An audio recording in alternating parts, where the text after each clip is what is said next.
అధ్యక్షులు మాధవ్ గారు సారథ్యంలో గారి నేతృత్వంలో ఈ కోస్టల్ జోన్కి సంబంధించినటువంటి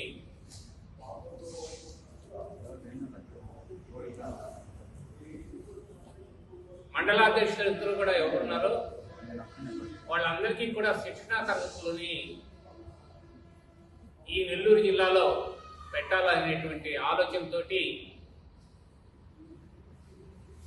మాధవ్ గారి నేతృత్వంలో మరి జిల్లా అధ్యక్షులైనటువంటి వంశీధర్ గారు ఏర్పాటు చేయడం రేపు 25వ తేదీన ఇక్కడ ఏర్పాటు చేయడం జరిగిందన్నటువంటి విషయాన్ని నేను మీకు తెలియజేస్తా ఉన్నాను. దీనికి ప్రత్యేక అతిథిగా శివప్రకాష్ గారు కూడా ఢిల్లీ నుంచి ఇక్కడికి విచ్చేస్తున్నారు అన్నటువంటి విషయాన్ని కూడా మీకు తెలియజేస్తున్నాను. దీంట్లో ముఖ్య ఉద్దేశం, ముఖ్యమైన కార్యాచరణ, పార్టీని బలోపేతం ఏ విధంగా చేయాలి, కింద స్థాయిలో పార్టీని ఏ విధంగా తీసుకువెళ్ళాలి, ప్రతి గ్రామంలో కూడా భారతీయ జనతా పార్టీ యొక్క జెండా, భారతీయ జనతా పార్టీలో మోడీ చేసినటువంటి ప్రతి సంక్షేమం, అభివృద్ధి అన్నీ కూడా తెలియజేయాలనేటువంటి ఆలోచనతోటి ముందుకు తీసుకెళ్లేదానికి ఈ శిక్షణా తరగతుల్లో అన్ని కూడా తెలియజేసి తద్వారా గ్రామాలకు చేరవేయాలనేటువంటి ఉద్దేశంతో, తద్వారా పార్టీని బలోపేతం చేసుకోవాలనేటువంటి ఆలోచనతో ఈ ఏర్పాటు చేయడం జరిగింది.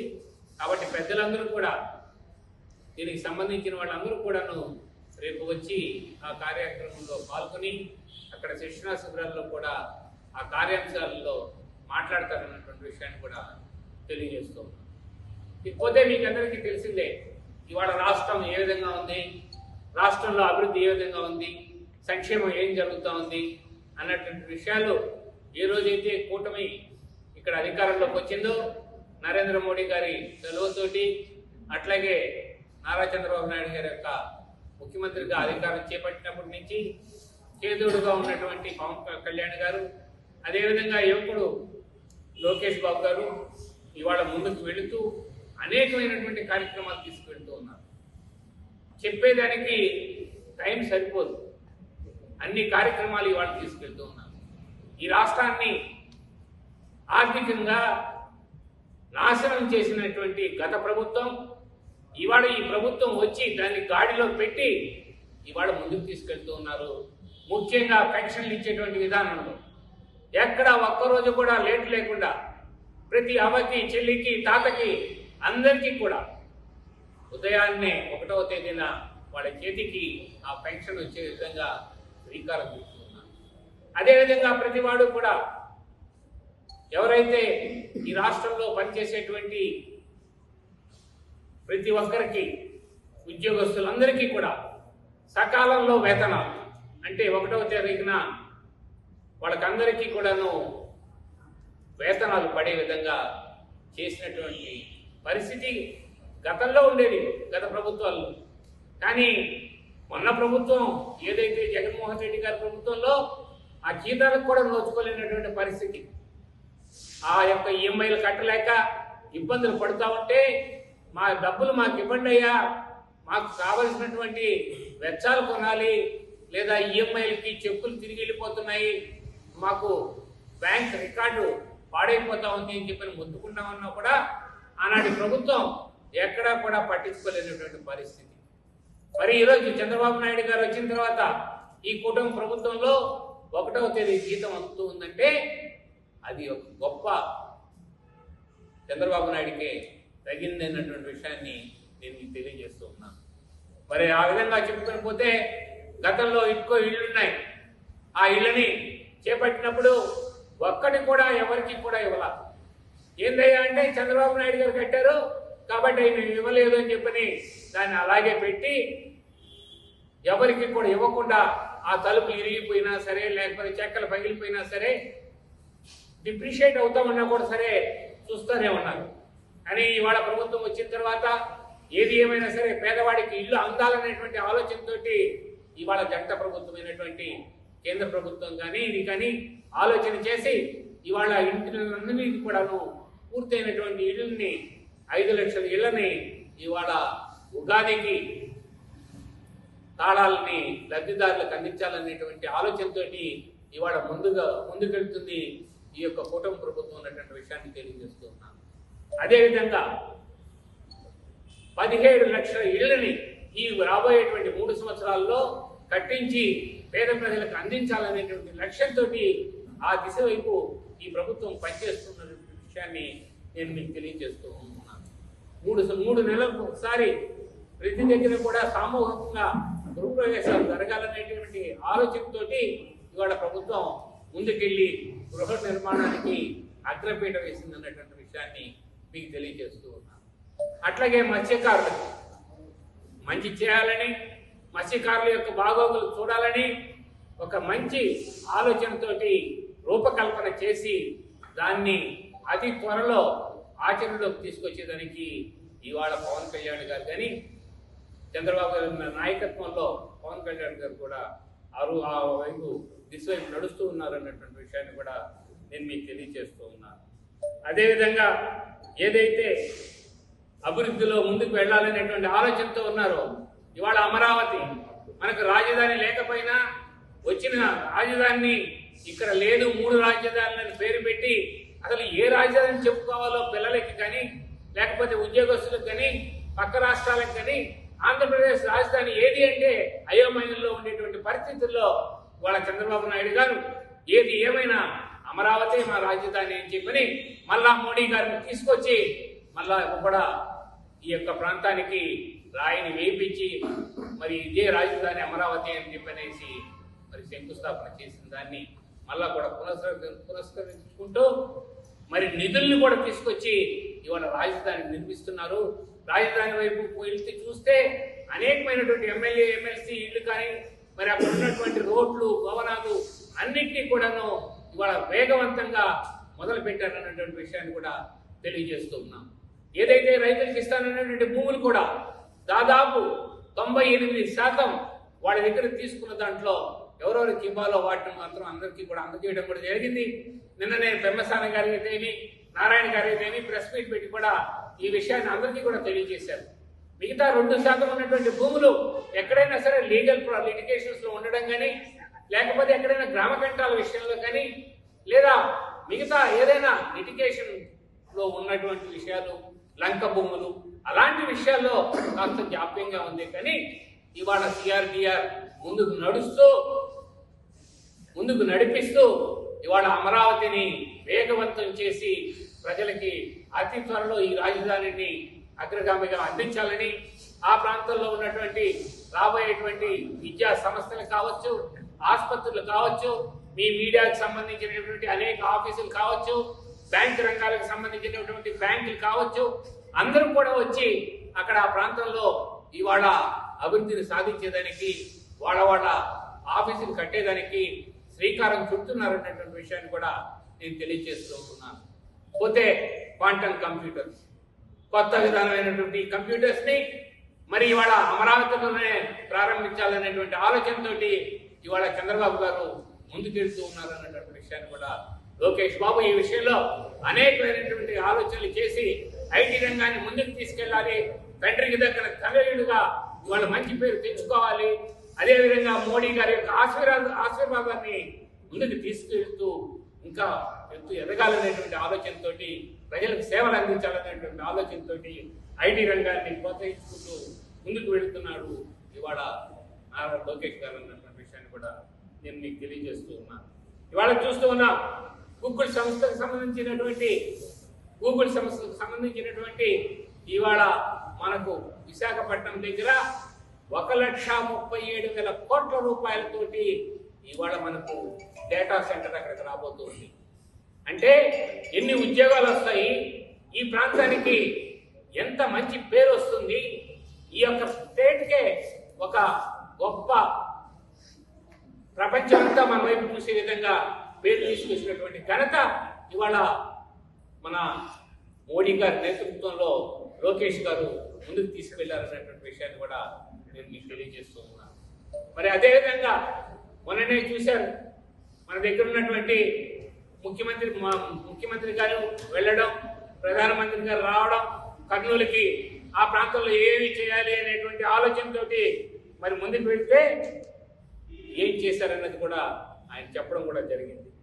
ఓరుకల్లో అట్లాగే కోపర్తిలో దాదాపు 8,000 కోట్ల రూపాయల పెట్టుబడులు తీసుకొచ్చి ఆ ప్రాంతంలో మెరుగైనటువంటి పరిశ్రమలు తీసుకొచ్చేదానికి, మౌలిక సదుపాయాలు అందించేదానికి శ్రీకారం చుట్టినటువంటిది ఈ యొక్క ప్రభుత్వం అన్నటువంటి విషయాన్ని కూడా నేను తెలియజేస్తూ ఉన్నాను.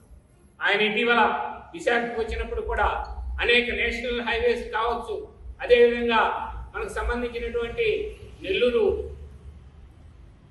మన విమానాశ్రయం కావచ్చు, భోగాపురం విమానాశ్రయం కావచ్చు, మరి జిల్లాలకు సంబంధించినటువంటి కొత్తగా ఇవాళ అనకాపల్లిలో 12,000 కోట్ల రూపాయలతోటి కొత్త స్టీల్ ప్లాంట్ కూడా తీసుకురావడం కూడా జరిగిందనేటువంటి విషయాన్ని తెలియజేస్తూ ఉన్నాను.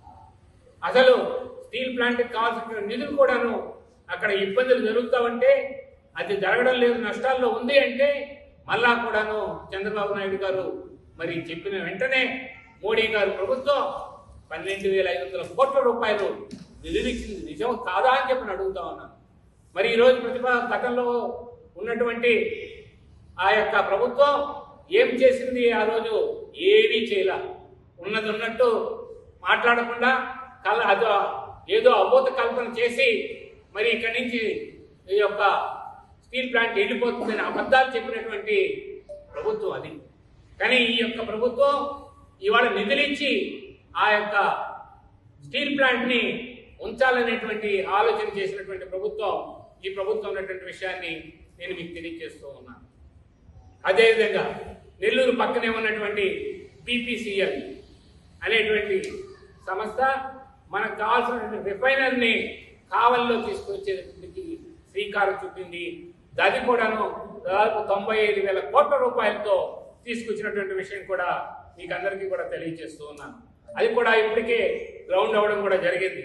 అట్లాగే నెల్లూరులో మనకు మిట్రకుంట దగ్గర విమానాశ్రయం కూడాను తీసుకువెళ్లాలని, అది కూడాను వేగవంతంగా ముందుకు వెళ్తూ ఉంది. ఇవాళ దానికి కావాల్సినటువంటి పర్మిషన్స్ కానీ అన్నీ కూడాను మన విమానానికి సంబంధించినటువంటి మంత్రి గారు కూడా ఈ విషయంలో ముందుకు వెళ్తున్నారు అన్నటువంటి విషయాన్ని కూడా నేను తెలియజేస్తూ ఉన్నాను. ఆయన చంద్రబాబు గారు సీఎం అయిన తర్వాత నరేంద్ర మోడీ గారు ఆశీస్సులతోటి ఏదైతే సమిట్ లో చెప్పినట్టు 11,000 కోట్ల రూపాయలు 11,78,000 కోట్ల రూపాయలు ఇవాళ గ్రౌండ్ అయినాయి. అనేక పరిశ్రమలు రాష్ట్రంలో నడుస్తూ ఉన్నాయి.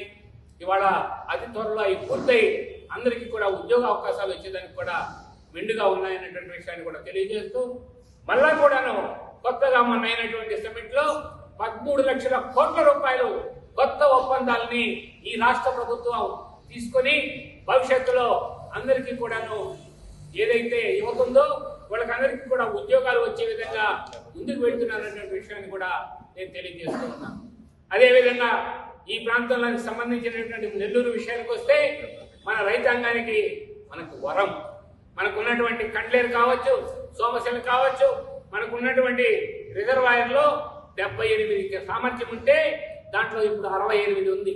అదేవిధంగా మనకున్నటువంటి కండ్లేరు రిజర్వాయర్లో 68 సామర్థ్యం ఉంటే 58 TMCలు నీళ్లు ఉన్నాయి. అంటే ఇవి కాకుండా చెరువుల్లో కానీ అట్లాగే సర్వేపల్లి చెరువుల్లో కానీ మరి అనేకమంగా ఇంకా 20 TMCల నీళ్లు ఉన్నాయి. మరి వీటన్నింటినీ కూడా లెక్కేసుకుంటే దాదాపు ఈ యొక్క సీజన్లో 15 లక్షల ఎకరాల పంటని మనం పొందబోతున్నాం.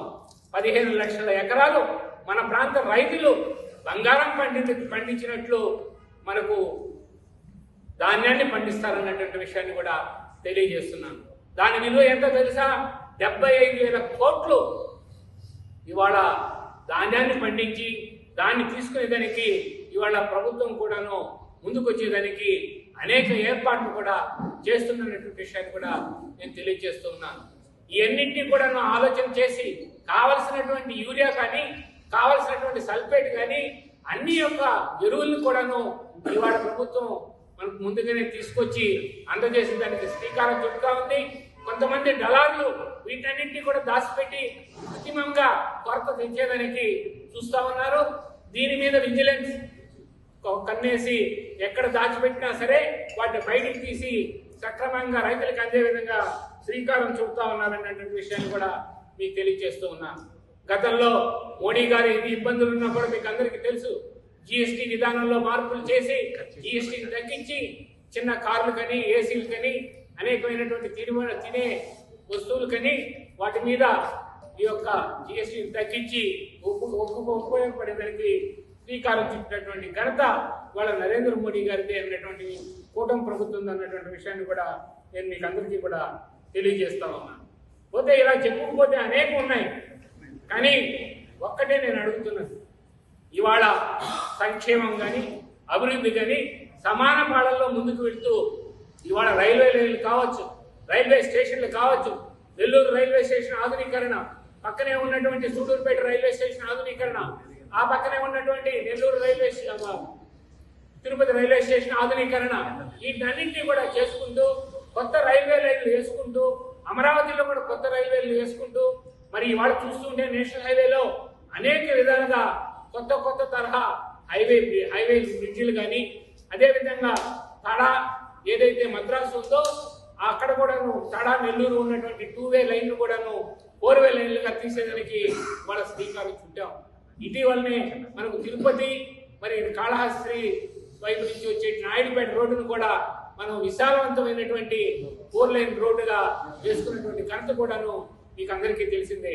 మరి ఇన్ని మంచి పనులు చేసేటువంటి ఈ యొక్క ప్రభుత్వం ఇవాళ గంట ప్రభుత్వం కూటమి ప్రభుత్వం అయినటువంటి వీళ్ళు కలిసి మెలిసి ముందుకు వెళ్ళాలనేటువంటి ఆలోచనతో ముందుకు వెళుతూ ఉన్నారు. అదేవిధంగా ఏదైతే కూటమి ప్రభుత్వంలో హామీలు ఇచ్చారో చంద్రబాబు గారు వాటన్నింటినీ కూడా చేసుకునేదానికి ఏదైతే ఆడవారికి మరి ఇవాళ ఉచిత బస్సు ప్రయాణం కావచ్చు, ఉచిత సిలిండర్లు కావచ్చు, పెన్షన్ విషయంలో కావచ్చు, లేదా బిడ్డలకి ఏదైతే చదువుకునే దానికి ఇస్తానన్నాడో గత ప్రభుత్వంలో ఇంట్లో ఒక బిడ్డకి ఇచ్చి నేను చేశానని చెప్పాడు ఆయన. ఇవాళ ఇంట్లో పుట్టినటువంటి ప్రతి బిడ్డకి కూడా మరి ఇవాళ నిధులు ఇచ్చి చదువుకునే దానికి శ్రీకారం చుట్టినటువంటి ప్రభుత్వం ఇవాళ కూటమి ప్రభుత్వం, చంద్రబాబు నాయుడు గారి ప్రభుత్వం అన్నటువంటి విషయాన్ని కూడా మనం గుర్తుపెట్టుకోవాలి. ఈ విధంగా ఆయన అనుకున్నటువంటి అన్ని కూడాను ఇవాళ ముందుకు తీసుకువెళ్తూ ప్రజలకి మంచి చేయాలనేటువంటి రూపకల్పనతో ముందుకు వెళుతూ ఉన్నాడు. అట్లాగే జాబ్ క్యాలెండర్ విషయంలో కూడాను ఇప్పటికే ప్రతి సంవత్సరం జాబ్ క్యాలెండర్లు ఇవ్వడం, కానీ భవిష్యత్తులో కూడా జనవరిలో మళ్ళా జాబ్ క్యాలెండర్ విషయంలో కూడా ముందుకు వెళ్ళి అనేక సేవలు అందించాలని, కొత్తగా ఉద్యోగాలు ఇవ్వాలనేటువంటి ఆలోచనతో ఇవాళ ప్రభుత్వం నిర్ణయం తీసుకున్నారన్నటువంటి విషయాన్ని కూడా నేను మీకు తెలియజేస్తున్నాను. 5 సంవత్సరాల్లో ఎందుకు గ్రౌండ్ కాలేదు? 5 సంవత్సరాల్లో నిజంగా వచ్చుంటే గ్రౌండ్ అయింటే చూపించాలి కదా ఇది నా ఘనత అని చెప్పని. ఏం మాట్లాడతారా వైసీపీ వాళ్ళు? వాళ్ళ గూగుల్ డేటా సెంటర్ వచ్చిన రోజున కొంతమంది మంత్రులందరూ కూడా పైన చేరి ఇదేంటి, ఇది ఒక డబ్బా, దీంట్లోకి వచ్చేది ఏమి ఉండదు, ఇది ఒక స్టోరేజీ, ఇది ఒక పెద్ద గోడౌను, దీనికి పెద్ద నీళ్లు కావాలి, లేకపోతే దీనికి పెద్ద కరెంట్ కావాలి, ఇది ఇక్కడ వేడి ఎక్కువ అయిపోతుంది, అందువల్ల తీసుకొచ్చి ఆంధ్రాలో పెడుతున్నా అని చెప్పని దేవపోతలు కూర్చారే. ఆ రోజు పాత మంత్రులందరూ మరి వచ్చిన తర్వాత మళ్ళా ఎందుకు పాత మార్చారు అంటే ఏది కూడా నిజాన్ని ఒప్పుకోరు, ఇదేం నిర్భయంగా ఒప్పుకోరు. ఈ రాష్ట్రంలో మంచి జరుగుతూ ఉంటే చూడలేరు. ఇదే ఈ పని మొట్టమొదటి నుంచి కూడా వైసీపీ వాళ్ళకి ఇది ఒక అలవాటు అయిపోయింది.